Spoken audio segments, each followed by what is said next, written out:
দেখ আমি তো জানি আর সব কিছু দেখে আসছি। আসলে আমি তো কোনো কিছু বুঝি নাই।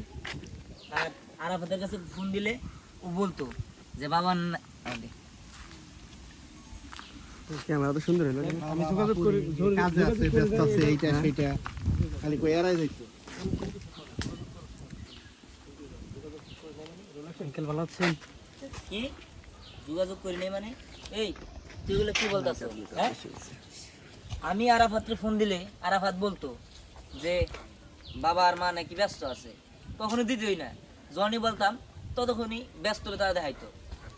আর তো আবার তো একটু রিল্যাক্স, কি জানো কি জানো তো তিন ক্যামেরা নিয়ে ডিস্টার্ব হইতাছে। তিন ক্যামেরায় 4টা ভিডিও লাগবে বুঝছেন? ছাড় দাও। হ্যাঁ হ্যাঁ ইজি ইজি নিয়ে নে তার মধ্যে। হ্যাঁ বলে অ্যাকশন।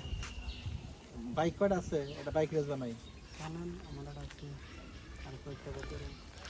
কি কি বলস তুই এইসব? আমি যোগাযোগ করি নাই মানে? আমি আরাফাতরে যখনই ফোন দিতাম ও আমার বলতো আমার বাবা মা নাকি ব্যস্ত থাকে। যতক্ষণই ফোন দিতাম ততক্ষণই ব্যস্ততায় দেখাইতো। আর আমি যোগাযোগ করি নাই। আর এই কারণেই তো আমার ভিসার মেয়াদ থাকা সত্ত্বেও আমি বাংলাদেশে চলে আসছি। আমার বাবা মার সাথে আমি কথা বলতে পারি না দেখা। কি ও তুই তাহলে ফোন দিছ? আর এই যে কি আরা পতাঙ্গ কি কইতেছ না? কি কইছে? এই ফ্ল্যাশে গিয়ে লাগা বলে ইনসার তো আগে কথা বলতে যোগাযোগ করে যাবেন। এই হ্যালো বলো কি? তুমি তার মানে ফোন দিছো? আর এদিক দিয়া তোমার বন্ধু আরাফাত আমাদেরকে কি বলছো তুমি জানো? কি সব একটু বলো। তোমার কাছে শেয়ার সেটা খেলে আরাফাত তো বলি। ওই মামা ওরে আমি ফোনটা দিতে দাও।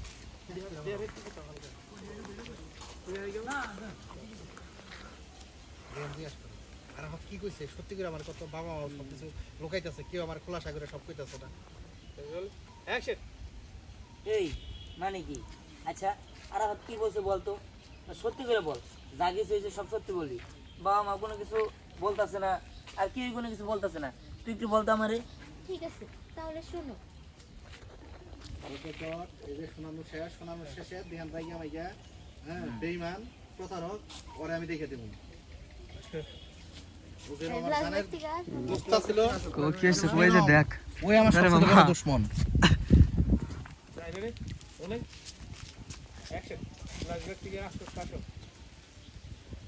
কি